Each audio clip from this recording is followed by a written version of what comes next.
दिल्ली की जंतर मंतर पर कांग्रेस जनता पार्टी का प्रदर्शन 11वां दिन भी जारी है। यहाँ तमाम लोग जो समर्थक कार्यकर्ता कांग्रेस जनता पार्टी के उनका जमावड़ा यहाँ पर लग रहा है। छात्रों के भविष्य के लिए लड़ना अगर दहशतगर्द है, वायरस है, तो हम ऑन कैमरा कह रहे हैं नवीन जी हम वायरस हैं। और मैं नितिन जी को समझाना चाह रहा हूँ, ये जो तुम कह रहे हो ना वायरस वायरस वायरस, ये वायरस कोरोना की तरह तुम्हें फैल जाएगा। पहले तुम्हारे पास फैलेगा, सबसे पहले तुम्हारे घर में घुसेगा और तुम्हारे घर में घुस के तुम्हें फैला देगा और देश से निकाल देगा। ये एनटीए को जो जिम्मेदारी दे रखी है, ये एनटीए की फुल फॉर्म क्या होती है? National testing agency. मैं कहना चाहता हूँ कि नेशनल टेस्टिंग एजेंसी एक गलत फुल फॉर्म है, उसका मतलब है नेवर ट्रस्ट एजेंसी। अगर एक भी नेता का बच्चा सरकारी स्कूल में पढ़ता है, मैं उसी दिन से दिल्ली छोड़ दूंगा, यहाँ से चला जाऊंगा। दिल्ली की जंतर मंतर पर कांग्रेस जनता पार्टी का प्रदर्शन 11वां दिन भी जारी है और रात के करीब 10:30 बजे। पहले यहाँ की तस्वीर आपको दिखा देते हैं। पीछे सोनम वांगचुक जो कि अनशन पर बैठे हुए हैं, वो अभी भी वहाँ मंच पर बरकरार हैं। यहाँ तमाम लोग जो समर्थक कार्यकर्ता कांग्रेस जनता पार्टी के उनका जमावड़ा यहाँ पर लग रहा है। तरह तरह का विरोध यहाँ पर देखा जा रहा है, लेकिन इस्तीफे की मांग एक ही है। शिक्षा मंत्री धर्मेंद्र प्रधान इस्तीफा दें, इसी के साथ जवाबदेही तय हो पाए। लेकिन सरकार की जवाबदेही तय होगी या नहीं होगी, ये सवाल तो बना हुआ है। लेकिन इसी बीच बीजेपी के अध्यक्ष का बयान सामने आया। बीजेपी अध्यक्ष इन्हीं कॉकरोचों को कह रहे हैं कि ये वायरस है, ये टुकड़े टुकड़े गैंग का हिस्सा है, यानी कि ये देश के लिए खतरा है। उनका यह बयान इस बीच सामने आया जब ये तमाम लोग यहाँ बैठकर धरने पर गर्मी, धूप और बरसात के बीच सिस्टम जो खोखला होता जा रहा है, जो शिक्षा व्यवस्था चरमराती जा रही है, उसको ठीक करने की मांग कर रहे हैं। और इसी के साथ अनशन पर एक नहीं दो नहीं, कम से कम सैकड़ों व्यक्ति यहाँ पर बैठ चुके हैं। तस्वीर इस और देखिए तो आयशा के भी कुछ छात्र अनशन पर बैठे हैं उधर भी, और इस बीच तबीयत भी खराब उन लोगों की हो रही है, ऐसी खबरें भी सामने आ रही है। मैं इनसे बातचीत करते हुए समझती हूँ कि जब बीजेपी अध्यक्ष और बीजेपी सरकार, जिनकी जवाबदेही तय होनी चाहिए थी, जिन्हें सिस्टम को बदलना चाहिए था, जिनको इनके बीच आकर इनकी मांग सुननी चाहिए, समझनी चाहिए, वो इनको वायरस कह रहे हैं। वो भी ऐसा वायरस जो देश के लिए सबसे ज़्यादा खतरनाक है। चर्चा की शुरुआत आप ही से करती हूँ। तमाम मुद्दों पर बेबाकी से बात रखते हैं, लेकिन इस बार का जो मुद्दा है वो छात्र और युवाओं से जुड़ा है। सर, 11वां दिन प्रदर्शन जारी है, लेकिन प्रदर्शन को लेकर इस तरीके का बयान कि वायरस है, कांग्रेस जनता पार्टी जो आई है वो टुकड़े टुकड़े गैंग का हिस्सा है, ये कैसा बयान बीजेपी अध्यक्ष दे रहे हैं? देखिए मैम, भारत की सबसे बड़ी पार्टी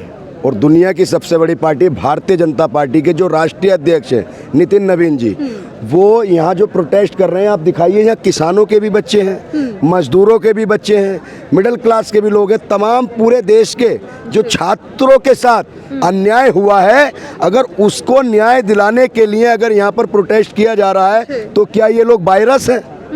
क्या ये लोग दहशतगर्द हैं?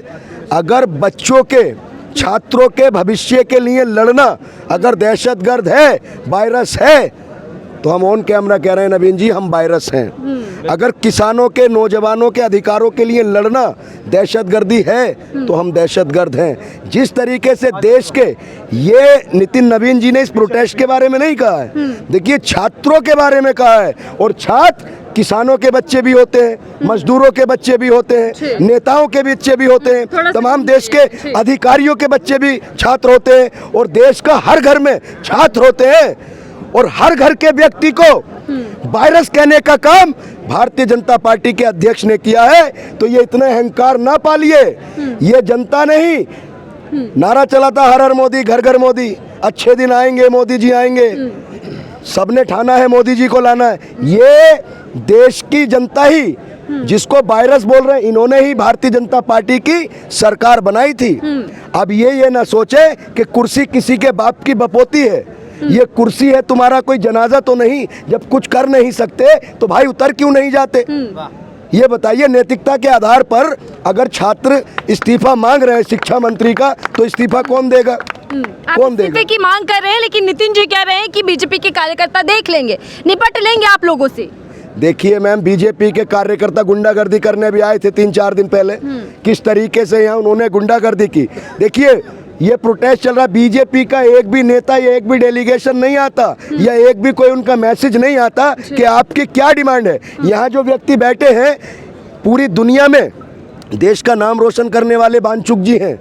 आज वो 3 दिन से हंगर स्ट्राइक पर बैठे हैं। देश की जो मीडिया है, जो बड़े बड़े पत्रकार हैं, आखिर उनके पास क्यों नहीं आते? उनकी पीड़ा, उनका क्या दर्द है, उसको क्यों नहीं आते? क्या ज़रूरत है? लेकिन वो देश की शिक्षा में सुधार लाना चाहते हैं, देश के सिस्टम को बदलना चाहते हैं। लेकिन ये अहंकारी सत्ता अपने अहंकार के नशे में ऐसी चूर है। लेकिन ये ना भूले कि जितनी भी है जनता है, ये युवा है कि तलवारों के साये में इतिहास हमारा बनता है और जिस ओर जवानी चलती है उस ओर जमाना चलता है। हाँ, लेकिन जिस और जमाना चलता है और जवान जो यहाँ पर बैठे हैं, छात्र युवा जो यहाँ पर बैठे हैं, उनको कभी वायरस तो कभी दहशतगर्दी। ये सरकार की भाषा क्या दर्शा रही है? देखिए, सरकार वो कहते हैं कि अजब नहीं जो तुक्का भी तीर हो जाए और फटे जो दूध तो फिर भी पनीर हो जाए। ना देखा करो गुंडों और मवालियों को हिकारत से, ना जाने कौन सा गुंडा कब देश का वजीर हो जाए। तो आप कह रहे हैं कि ये जो रात में लिखी हुई जो तस्वीर दिखाई दे रही है दिल्ली के जंतर मंतर की, वो कल के लिए चुनौती बन जाएगी सरकार की? देखिए, ये सरकार, इस सरकार ने लोगों का ऐसा ब्रेन वॉश किया है, इन्होंने ऐसा बना दिया कि अगर कोई प्रधानमंत्री मोदी जी की या उनकी पार्टी की गलत नीति का विरोध करता है तो उसको टैग दे देते हैं कि ये आतंकवादी है, ये देशद्रोही है, ये दहशतगर्द है, ये वायरस है। क्या ये बताइए, प्रधानमंत्री जी और भारतीय जनता पार्टी कोई देश है? अरे मोदी जी प्रधानमंत्री हैं, धर्मेंद्र प्रधान शिक्षा मंत्री हैं, कोई देश के संविधान से तो बड़े नहीं है ना, बिल्कुल। देश के नौजवानों से बड़े नहीं है ना। देश की आवाज हमेशा युवाओं ने दी है और इस बार युवाओं ने यहाँ पर आकर देश के सिस्टम को जो सड़ गया है उसको ललकारने का काम किया है। अब ये देखना है कि इनकी तानाशाही कितने दिन तक चलेगी। अगर इन्हें खून चाहिए, इन लोगों को लोगों की जाने चाहिए तो हम देने के लिए तैयार हैं, लेकिन एक कदम भी पीछे नहीं हटेंगे।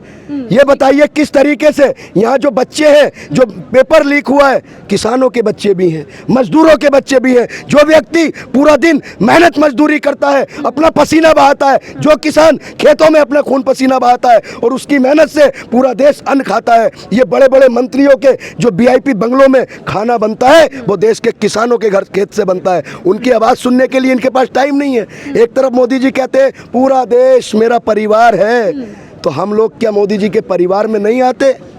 क्या सोनम वांगचुक जी आज भूख हड़ताल पर बैठे हैं? ये इस देश के सिस्टम के मुंह पर तमाचा है कि एक व्यक्ति जो बच्चों की अलग भविष्य के लिए लड़ रहा है और वो आज भूख हड़ताल पर बैठा है, उसकी सुनने के लिए एक भी सरकार का प्रतिनिधिमंडल नहीं आता। ये देश को विश्वगुरु बनाने की बात करते हैं, ये विश्वगुरु है। ये देखिए ये देश किस दिशा में जा रहा है। लेकिन भाजपा ने और इनके नेताओं ने लोगों का ऐसा ब्रेन वॉश कर दिया कि अब जो देश की स्थिति दिन प्रतिदिन खराब होती चली जा रही है। लोगों ने ये समझ लिया जो अनभक्त है कि भाजपा ही देश है और मोदी जी ही देश है। लेकिन वो याद रखे, इस देश की मालिक कल भी जनता थी, आज भी जनता है और हमेशा रहेगी।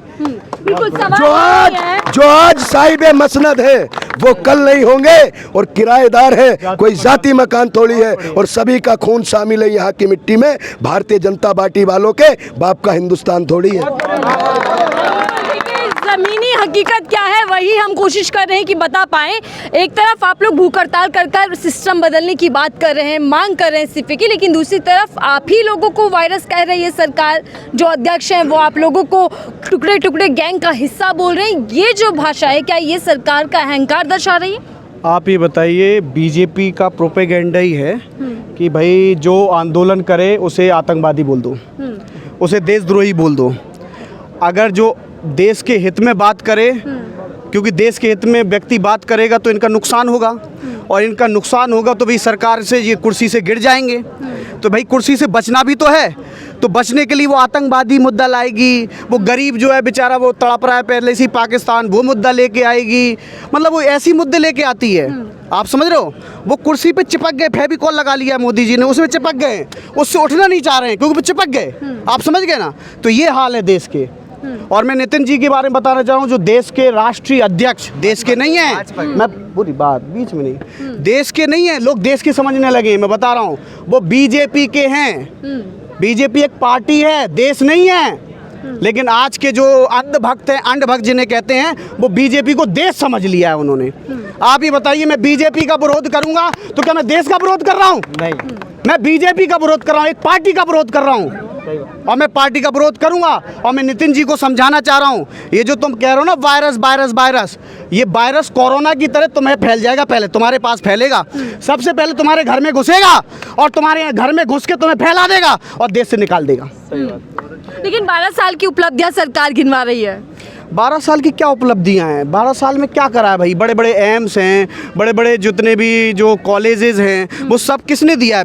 पिछली सरकारों ने दिया है। बीजेपी ने क्या दे दिया? कुछ नहीं दिया। बीजेपी ने नाम बदला, नाम बदला, नाम बदला, मूर्ति बनाई, नाम बदला, मूर्ति बनाई। भाई वल्लभ भाई पटेल जो है, सरदार वल्लभ भाई पटेल, उसको बीजेपी के कुछ लोग गालियां देते थे, बट उसकी मूर्तियां बिल्कुल बड़ी बड़ी बना दी। क्यों बना दी भाई? जब तुम उनको गाली देते तो मूर्ति क्यों बना दी?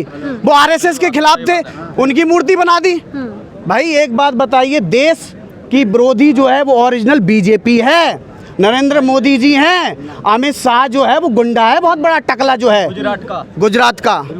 हालांकि वो गृह मंत्री है, इस तरीके की भाषा का समर्थन नहीं है, लेकिन ये आरोप है और जनता की आरोप है। जनता के आरोप और जनता के सवाल सरकार के सत्ता के गलियारों में पहुंचने चाहिए। सर लगातार क्या बोल रहे हैं आप? किसी भी जगह पे धमकी देके इलेक्शन जीत जाता है। आप भी बताइए। थोड़ा सा आगे आइए। चुनाव जीते जा रहे हैं, लेकिन दूसरी तरफ परीक्षाएं लीक हो रही हैं। क्या डबल इंजन सरकार परीक्षाएं सफल कराने में विफल हो रही है? कहाँ विफल हो रहे? वो चोरी करवाएगा, जब भी तो चोरी हो रहा है। सरकार चोरी करवा रहा है, खुला पेपर चोरी करवा रहे हैं। हाँ तो करवा रहा है, वो खुद करवा रहा है, हर चीज़ चोरी करवा रहा है। वो बंगाल के अंदर देखो, बेमतलब में ये जीत गया, कोई नाम निशान नहीं इसकी, जड़ जबरदस्ती। अब ईवीएम के चक्कर में चौथी मंजिल के अंदर आग लग गई। ये क्या चक्कर है? अच्छा, परीक्षा चोरी करवाकर सरकार का क्या फायदा? हाँ, परीक्षा चोरी करवाकर तो सरकार का क्या है, जब भी तो करवा रहे हूँ। वो अंदर का बात थोड़ी बोलेगा जनता को, क्या देश के युवाओं थोड़ी बोलेगा सरकार। उजागर थोड़े करेगा। को लग रहा है बड़ा घोटाला जिसका मुनाफा कमाया जा रहा है? तो वो घोटाला कर रहे हैं, जब भी तो ऐसे कर रहे हैं, नहीं तो ऐसा क्यों करता? ऐसा क्यों करता? पीएम मोदी परीक्षा पर चर्चा करते हैं, स्टूडेंट के बीच नजर आते हैं। हाँ, पीएम मोदी स्टूडेंट्स के बीच नजर आते हैं, चर्चा करते हैं वो परीक्षा पर। दिखाने के लिए, वो दिखाने के लिए। जंतर मंतर पे कितने दिन आ गए? जंतर मंतर पे प्रधानमंत्री जी कितने दिन आ गए? आज हमारे देश का दुर्भाग्य देखिए कि वो ऐसे साइंटिस्ट जिन्होंने विश्व भर में हमारे भारत का डंका बजाया, और आज वो भूख हड़ताल में बैठे हैं। छात्र दर दर भटक रहा है, छात्र रात भर यहाँ पे जग रहा है। सुबह में धूप, आप देखिए दिल्ली में कितना टेम्परेचर हो रहा है, उस धूप में छात्र यहाँ पे बैठे हैं। सरकार कहाँ है? कौन जवाब देगा? पेपर लीक हो रहे हैं। मैंने 2022 में पेपर सीयूईटी का दिया था, उस टाइम भी पेपर तो सारे लीक होते हैं, ऐसा कोई पेपर नहीं जो लीक नहीं होता। बस ये कोई बड़े लेवल पे लीक हो जाता है, कोई छोटे लेवल पे होता है। मैंने 2022 में सीयूईटी का पेपर दिया था, यूजी का, वो भी लीक हुआ। 2024 में मैंने एनसीईटी का एग्ज़ाम होता है, ITP integrated teacher education program के लिए, उस सेंटर में भी हमें 5 घंटे तक सेंटर के अंदर बैठा कर रखा। एक तरफ सिस्टम चल रहा था, दूसरी तरफ कह रहे थे कोई सा टेक्निकल ग्लिच आ गया। वो कौन सा ग्लिच था? हमें 5 घंटे बैठा के रखा, और जब हम बाहर आते हैं छात्र आंदोलन करते हुए, तो हमारा पेपर ही शेड्यूल हो जाता है। पेपर लगातार लीक हो रहे हैं। इस सरकार की 12 सालों की उपलब्धि की बात करें तो बेरोजगारी है, 12 साल की अगर उपलब्धि की बात करें तो महंगाई है, 12 साल की उपलब्धियों की बात करें, ये भले गिनाते रहें, 12 साल की उपलब्धियों में एक उपलब्धि हिंदू मुसलमान भी है। 12 साल की उपलब्धियों में अगर कोई सबसे बड़ी इनकी उपलब्धि रही है ना, तो पेपर कराने में विफल रहे हैं। ये एनटीए को जो जिम्मेदारी दे रखी है, ये एनटीए की फुल फॉर्म क्या होती है? National testing agency. मैं कहना चाहता हूं कि नेशनल टेस्टिंग एजेंसी एक गलत फुल फॉर्म है, उसका मतलब है नेवर ट्रस्ट एजेंसी। उसके ऊपर कभी ट्रस्ट नहीं करना। एनटीए को क्यों जिम्मेदारी दे रखी है? युवाओं का विश्वास सरकार से, सिस्टम से पूरी तरीके से गायब हो रहा है। सर, एनटीए को हटाओ। एनटीए को क्यों जिम्मेदारी दे रखी है? कभी जेई का पेपर लीक हो रहा है, कभी आईआईटी एडवांस का पेपर लीक हो रहा है, कभी वही एनटीए नीट का पेपर लीक करा रही है, वही एनटीए सीयूईटी का पेपर करा रही है। तो एनटीए को क्यों जिम्मेदारी दे रखी है जब पेपर लीक हो रहे हैं? अच्छा, एजुकेशन मिनिस्टर कोई जवाब नहीं दे रहे। एक बात बताइए, कोई पॉलिटिकल पार्टी नहीं है, कोई विपक्षी पार्टी राजनीति नहीं चिमका रही, यहाँ देश का युवा, देश का छात्र है। क्या देश के प्रधानमंत्री को आप लोगों को सुनना चाहिए और अपने मंत्री को कुर्सी से हटाना चाहिए, खुद संज्ञान लेना चाहिए? बिल्कुल, प्रधानमंत्री जी, ये हम सब उन्हीं के तो हैं, उन्हीं के देश के तो वासी हैं। तो परिवार हम कहते हैं आपका आपको। परिवार है, वसुधैव कुटुंबकम, एक पृथ्वी एक परिवार।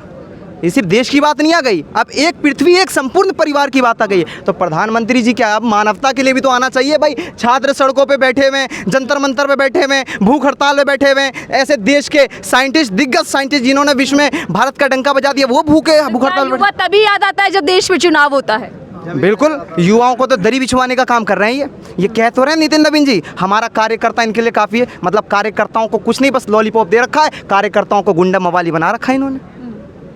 और इन छात्रों को वायरस कह रहे हैं, इन छात्रों को गुंडा कह रहे हैं। ये छात्र गुंडा है क्या? ये छात्र गुंडा है?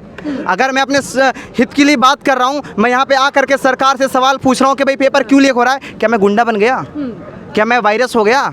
अभी भाई ने बहुत बढ़िया बात कही, अगर वायरस ये कहेंगे तो ये वायरस इनके अंदर तेजी से फैल जाएंगे। और देखिए आज देश का छात्र सड़कों पर यही कह रहा है कि अब ये पेपर लीक नहीं चलेगा, सिस्टम जो खोखला है वो नहीं चलेगा। सरकार के अगर दावे हैं तो वो धरातल पर भी नजर आए। जमीनी स्तर पर कुछ काम नजर आता है कभी? मैम आज तक तो मुझे इनका कोई काम नज़र आया नहीं है। पहली बात यह है, जितने भी यहाँ व्यक्ति खड़े हैं इनकी अपनी सैलरी आयत के हिसाब से पहले हम 1 रुपए में 4 पेन लिया करते थे, आज वही पेन 5 रुपए से 10 रुपए। सबसे ज़्यादा अगर पैसा किसी चीज़ में है वो है शिक्षा में, सबसे ज़्यादा पैसा किस में है वो मेडिकल में, सबसे ज़्यादा पैसा किस में है ये प्रशासन के अंदर में। अगर एक भी नेता का बच्चा सरकारी स्कूल में पढ़ता है मैं उसी दिन से दिल्ली छोड़ दूंगा, यहाँ से चला जाऊंगा। मगर ये चीज़ है, ठीक है। और एक चीज़ एक और भी है। पहली बात यहाँ पे अगर मैं अपने बच्चे को पढ़ाना चाहता हूँ, मैं 10,000 रुपये कमाता हूँ, 10,000 में 3,000 4,000 बिजली, 4,000 में किराया देता हूँ, 2,000 रुपये बिजली का बिल देता हूँ, उसमें से अपना राशन खर्चा भी लेता हूँ। ये कौन सा नेता मेरे घर में आके भरवा के जाता है? क्योंकि अगर मैंने एक व्यक्ति घर के अंदर फालतू रख लिया, भाई ये टीचर है, भाई मेरे बच्चे को आने पढ़ाने आएंगे, तो मकान मालिक एक चीज़ कहेगा, भाई ये बंदा बढ़ गया तेरे घर में 500 रुपये बढ़ा दूंगा, ये कौन सा किराएदार का देगा? पहली बात, बिजली विभाग के अंदर भी वही कहानी है। केजरीवाल साहब ने 200 रुपये यूनिट फ्री करी थी, मगर आज भी मकान मालिकों ने क्या किया, उस पर अपना मीटर लगा दिया। एक प्रशासन ये भी है करप्ट। एक दिन में एक कंपनी 1,000 करोड़ रुपए पूरे महीने का कमाती है, और वही हिसाब है शिक्षा मंत्री का हिसाब। इसलिए जब से बीजेपी दिल्ली में आई है तो दावा किया जा रहा है अब सपनों वाली दिल्ली बन रही है। मैं तो 15 साल से मैं जिला यूपी से रहता हूँ, जिला यूपी का मेरा पड़ता है, आजमगढ़ जिला है मेरा। मेरे यहाँ पे बहुत बड़े दिग्गज नेता हैं, मगर आज तक मैं 15 साल में आज गया था गाँव, अभी पिछले महीने गाँव गया था, मेरी यहाँ की रोड नहीं बन पाई। जो मात्र 10 किलोमीटर की रोड थी वो नहीं बन पाई। मुझे 12 साल में क्या काम दिखाई दिया? डबल इंजन सरकार जिसके विकास के दावे, इनका अगर डबल इंजन होता ना तो दिख जाता। हमारे दिल्ली के अंदर एक गरीब आदमी का मकान टूट जाए ना तो कहेंगे अरे यार इसका तो बदनसीब है। अगर एक नेता का टूट जाए, नेता दूसरे नेता को कहेगा तू टेंशन मत ले, मैं तेरा मकान बनवा के दूंगा। अच्छा। मगर गरीब का कोई मकान बनवा के नहीं देता कभी भी। तो यही कह रहे हैं कि हर सर पर पक्की छत होगी, वो भी तो उनकी खुद छत पक्की, हमारी कहाँ पक्की? हमारे टीन के ऊपर से धूप और आ रही है, पानी और गिर रहा है हमारे पास। ये चीज नहीं है। अगर आप मैडम आप भी पढ़ी लिखी हो, गंवार तो हो नहीं, आप मुझे एक चीज बताओ, आपने अपने बच्चे को पढ़ाने के लिए क्या किया? अगर आज जो बच्चा नीट के पेपर कैंसिल हुए हैं, अगर कोई बच्चा कुछ कर जाए, क्या नेता उसके लिए कुछ करेगा? नहीं। अगर एक पेरेंट्स ने कर्जा लिया है अपने लिए, किस लिए? बच्चे को पढ़ाने के लिए, 5 रुपए सैकड़े के हिसाब से 10% पे ब्याज पे पैसा लिया, वो कौन देगा? नेता तो आके नहीं देगा। वो बाप से पूछा जिसकी चप्पल घिस गई है। उस माँ से पूछो जो सुबह 4 बजे उठती है, 5 बजे उठते बड़े बच्चों को तैयार करके बोलती है बेटा जल्दी स्कूल जा पढ़ के आ। अब बच्चा मुंह लटका के आता तो क्या कहता, माँ मेरे बस की कुछ नहीं है, मैं कुछ जीवन में कर नहीं पाया, उसके लिए फिर एक ऊषा का पंखा लटका पड़ा घर में टंग जाएगा। क्या आप ये कह रहे हैं कि सरकार की बस की अब कुछ नहीं है, कुर्सी छोड़ देनी? कुछ नहीं है, बस इनको वो कहते हैं ना, जब हम जैसे कोई एक्सपायर हो जाता है तो 5 लड्डू लगा के भेज दिया जाता है ना, इनको वही करे, हरिद्वार ले जाए, कांवर का टाइम आ रहा है, बाय बाय टाटा कर दो, बस इनको और कुछ नहीं। ठीक है, 11वें दिन भी प्रदर्शन जारी है, वही जोश है, वही मांग है, और 11वें दिन भी यहाँ पर छात्र और युवा जमे हुए हैं, डटे हुए हैं। लेकिन सरकार और जो बीजेपी पार्टी के अध्यक्ष की ओर से अगर कुछ रुख भी आया, कुछ बयान भी आया, तो ये कि वो वायरस है, ये तमाम लोग वायरस हैं उनकी नज़रों में, या तमाम लोग दहशतगर्दी हैं। लेकिन ये देश का युवा है, ये देश का भविष्य है, जिसके भविष्य के साथ लगातार खिलवाड़ हो रहा है पेपर लीक के चलते और बीजेपी के तमाम मंत्रियों के बयानों के चलते। ये छात्र, ये युवा पूछ रहा है कि क्या 12 साल की उपलब्धियों में तमाम चीज़ें गिनवाई जाएंगी कि कैसे रात के 11 बजे भी आज युवा और छात्र अपने भविष्य के लिए मजबूर है सरकार से सवाल करने के लिए और जवाबदेही मांगने के लिए। क्या जवाबदेही मिल पाएगी या इसी तरीके के बयान ऊट पटांग आते रहेंगे? सरकार को सोचना होगा, संज्ञान लेना होगा कि डबल इंजन सरकार क्या विकास भी करेगी या सिर्फ और सिर्फ दावे वादे जो कागजी तक सीमित रह जाएंगे वही हमें नजर आएंगे। इस रिपोर्ट को लेकर आपकी क्या राय है, जरूर साझा कीजिएगा।